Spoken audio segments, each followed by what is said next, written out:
Students, welcome back to study point. तो इस video में हम करेंगे बीए 5th सेमेस्टर हिस्ट्री का जो पेपर 1 है उसके कुछ मोस्ट इंपॉर्टेंट शॉर्ट क्वेश्चंस। ठीक है, नेशनलिज्म इन इंडिया ये आपका पेपर टाइटल है और कुछ शॉर्ट क्वेश्चंस हम यहाँ पे करेंगे।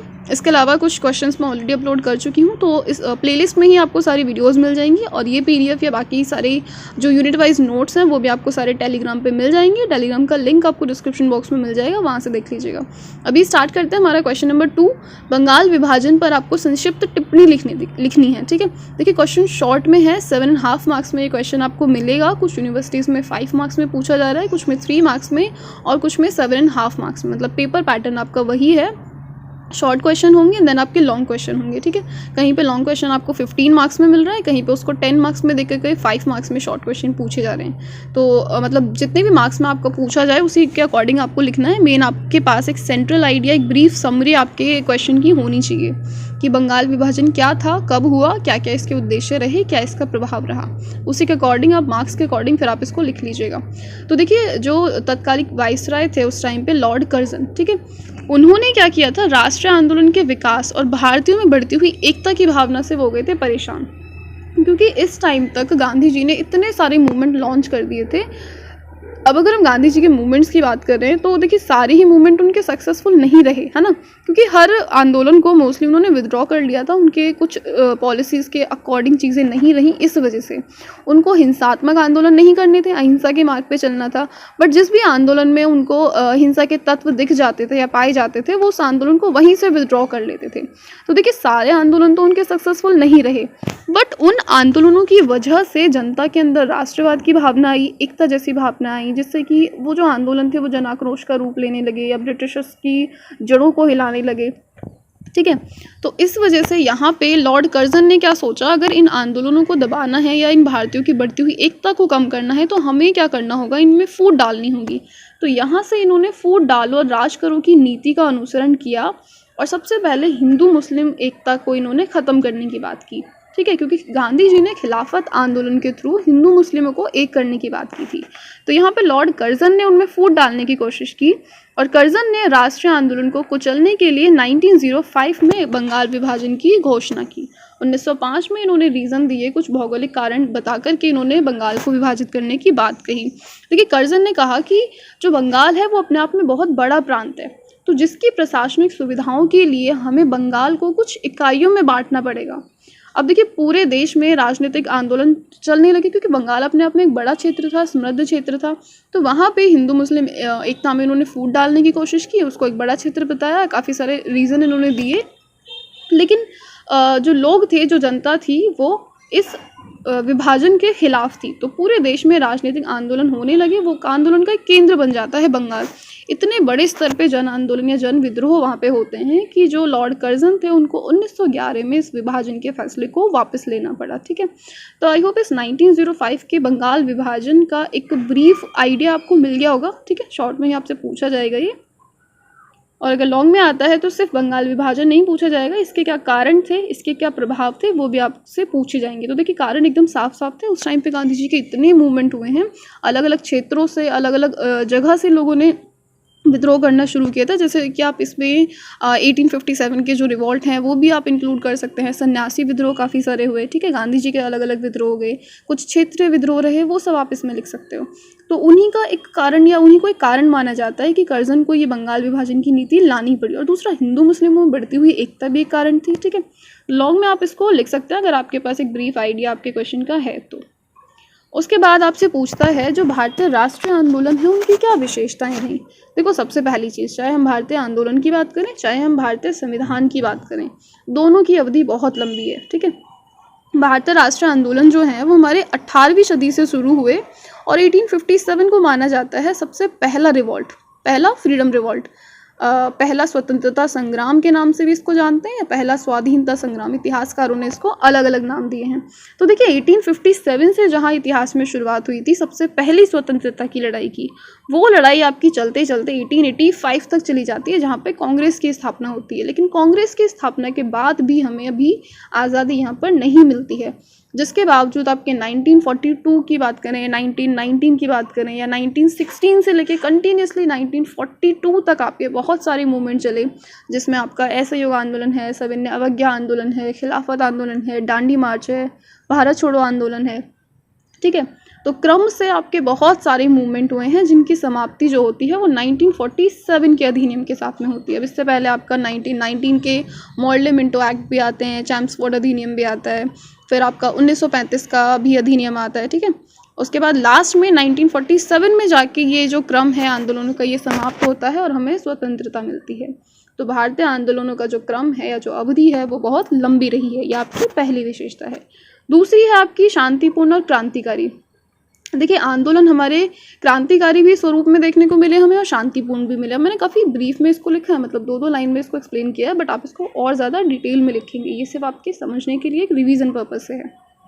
तो भारतीय आंदोलनों की बात करें तो जब हम गांधी जी के स्वरूप को देखते हैं तो देखिए उनके आंदोलनों में एकदम शांतिपूर्ण तरीके से उन्होंने चीज़ों का विरोध किया, ठीक है। अहिंसा के मार्ग को उन्होंने अपनाया, सत्य के मार्ग को अपनाया, सत्याग्रह मतलब लोगों से उन्होंने निवेदन किए, सत्य की मांग की बहुत ही शांतिपूर्ण तरीके से। लेकिन उसी के जस्ट आगे की तरफ अगर हम देखें तो है ना, आपका 1857 का रिवॉल्ट है या नील विद्रोह है या फिर आपका बंगाल विभाजन हो गया 1905 का, ठीक है। उसके अलावा सन्यासी विद्रोह या बहुत सारे हमारे विद्रोह ऐसे रहे हैं कि जहाँ पे हमें हिंसात्मक रूप या क्रांतिकारी रूप भी देखने को मिला है। 1857 के रिवॉल्ट को सबसे बड़ा क्रांतिकारी विद्रोह कहा जाता है, ठीक है। तो जो भारतीय राष्ट्रीय आंदोलन है उनका जो स्वरूप है वहाँ पर हमें शांतिपूर्ण तरीके भी अपनाए गए हैं, साथ ही साथ यहाँ पर हमें क्रांतिकारी रूप भी देखने को मिलता है। अब किस किस आंदोलन में आपने कैसा स्वरूप देखा है उसको आप थोड़ा सा यहाँ पे डिफाइन कर देंगे, ठीक है। देखिए फिर तीसरा जो विशेषता मैंने यहाँ पे ली है वो लिया है संवैधानिक विकास। तो संवैधानिक विकास की बात करें तो 1861, 1892, 1909, 1919 एंड 1935 ये 5 आपके मोस्ट इम्पॉर्टेंट एक्ट थे।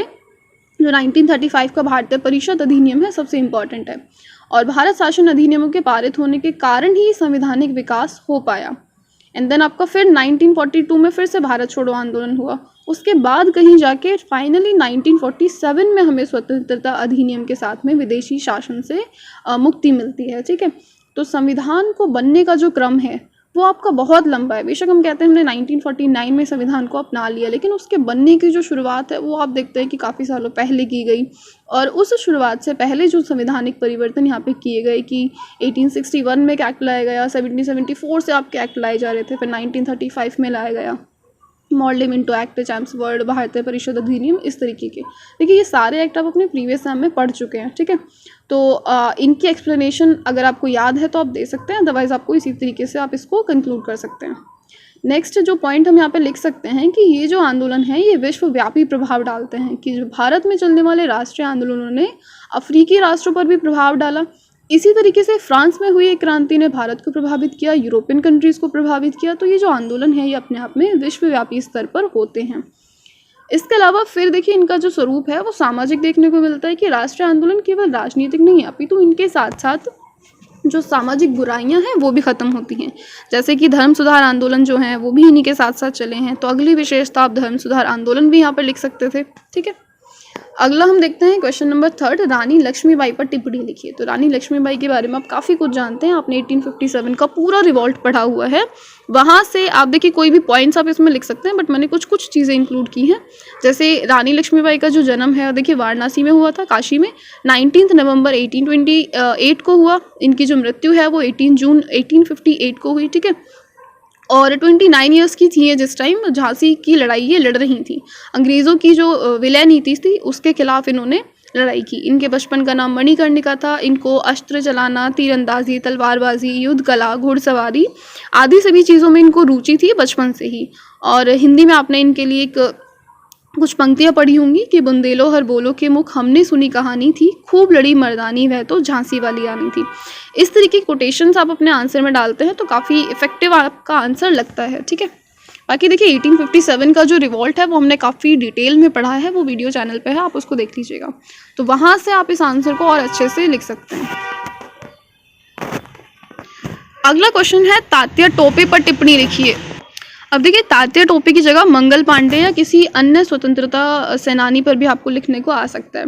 तो भारतीय स्वतंत्रता संग्राम के महान सेनानियों में से एक हैं तात्या टोपे। इन्होंने रानी लक्ष्मीबाई और बाल गंगाधर तिलक के साथ 1857 के रिवॉल्ट में हिस्सा लिया और ये गुजरात के राजकुमार थे। इन्होंने आदिवासियों को भी ब्रिटिशों के विरुद्ध लड़ाई में हिस्सा लेने के लिए जोड़ा था। इनका जो जन्म है वो 16 फरवरी 1814 को हुआ, मृत्यु 18 अप्रैल 1859 को हुई और अंग्रेज़ों के खिलाफ भारतीय सेना का नेतृत्व इन्होंने किया। इनका जो वास्तविक नाम है वो रामचंद्र पांडुरंग राव था। ठीक है, इसके बाद अगला क्वेश्चन देख लेते हैं, उदारवादी कौन होते हैं। ठीक है, उदारवादी और उग्रवादियों में अंतर आपसे पूछा जाएगा और कुछ उग्रवादी उदारवादी नेताओं के नाम भी आपसे पूछे जाएंगे, तो वो क्वेश्चन आप ज़रूर से ज़रूर कर लीजिएगा।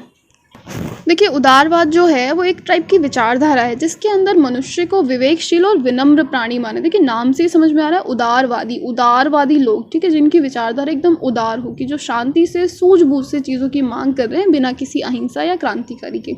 ये वो लोग हैं जो ब्रिटिशर्स की पॉलिसीज से नाराज़ तो हैं, लेकिन उनको पूरे तरीके से हटाना नहीं चाहते, उनसे किसी तरह की लड़ाई नहीं करना चाहते। ये चाहते हैं आपसी तालमेल से, समझौते से चीज़ें कर ली जाएँ। ठीक है, तो ये इनकी विचारधारा कहती है कि मनुष्य को विवेकशील और विनम्र प्राणी माना जाता है और जो सामाजिक संस्थाएं हैं वो मनुष्य की सूझबूझ और प्रयासों से ही बनी हैं। यहाँ पे लॉस्की की एक डेफिनेशन मैंने ली है कि जो उदारवाद हैं वो सीधा संबंध अपना किससे बताते हैं, स्वतंत्रता से बताते हैं। देखिए, वैसे तो उग्रवादी भी अपना सीधा संबंध स्वतंत्रता से बताते हैं, लेकिन स्वतंत्रता को अप्रोच करने के दोनों की जो टेक्निक्स हैं वो अलग अलग हैं। तो उदारवादी वो लोग हैं या लोगों का समूह है जो पूंजीवाद, व्यक्तिगत अधिकार, लोकतंत्र, धर्मनिरपेक्षता, लिंग समानता आदि का समर्थन करते हैं। और उदारवादी कुछ नेताओं के नाम जैसे कि दादा भाई नौरोजी हैं, उमेश चंद्र बनर्जी हैं, फिरोज शाह मेहता हैं। उदारवाद के जो जनक हैं वो जॉन लॉक हैं। अगला क्वेश्चन है 1857 की क्रांति के राजनीतिक कारण बताइए। तो हमने सारे कारण पढ़े हुए हैं, उसमें से राजनीतिक कारण में हमने आपको बताया था कि जो विलय नीति थी, ठीक है, लॉर्ड डलहौजी की विलय नीति थी, वो सबसे बड़ा कारण रहता है। 1857 की क्रांति का मुख्य राजनीतिक कारण माना जाता है विलय नीति को, जिसके अंतर्गत ये कहा गया कि जिस भी क्षेत्र या रियासत के जो पुरुष शासक हैं, जो उत्तराधिकारी हैं, यदि उनकी मृत्यु हो जाती है और उनका कोई भी पुत्र या उत्तराधिकारी नहीं है, तो वो किसी भी दत्तक पुत्र को या गोद लिए हुए पुत्र को शासन का अधिकारी नहीं बना सकते हैं। तो स्वतः ही उस रियासत को जो ब्रिटिश शासन है वो अपनी शासन में विलीन कर लेगा। तो ये नीति सबसे पहले झांसी, सतारा, नागपुर इन क्षेत्रों पे लागू की गई थी। मतलब विलय नीति का सीधा अर्थ ये था कि किसी भी रियासत को जबरन या किसी भी तरीके से ब्रिटिश शासन के अंतर्गत मिलाना। ठीक है, अगला क्वेश्चन यहाँ पे आता है, राष्ट्रीय आंदोलनों में टैगोर की क्या भूमिका थी। तो देखिए, टैगोर जो हैं वो उग्र राष्ट्रवाद को मानवता के विकास के बीच में रुकावट मानते हैं। ये उग्र राष्ट्रवादी या फिर उग्रवादियों के एकदम खिलाफ थे। ये एक महान कवि, चित्रकार, विचारक और शिक्षाविद थे। अब किसी भी आंदोलन में इन्होंने सीधे रूप नहीं लिया है गांधी जी की तरह, मतलब सीधे इनका कोई भी इन्वॉल्वमेंट नहीं रहा है। समय समय पर इनकी जो विचारधाराएँ हैं उससे आंदोलनकारी जो हैं वो प्रेरित होते रहे या फिर ये आंदोलनों को प्रेरित करते रहे अपनी विचारधारा से। तो मानवता को, प्रेम को, देशवासियों की सुख समृद्धि को ये महत्व देते थे और अपने साहित्य, कला और विचारों के माध्यम से इन्होंने भारतीय स्वतंत्रता संग्रामों में भाग लिया है। जैसे कि इन्होंने जनगण मन लिखा, या बंगाल में भी इन्होंने काफ़ी सारे ऐसे गीत लिखे हैं जो स्वतंत्रता संग्राम या क्रांतिकारियों के लिए प्रेरणादायक थे। तो इन्हीं से प्रेरित होकर जो बंग भंग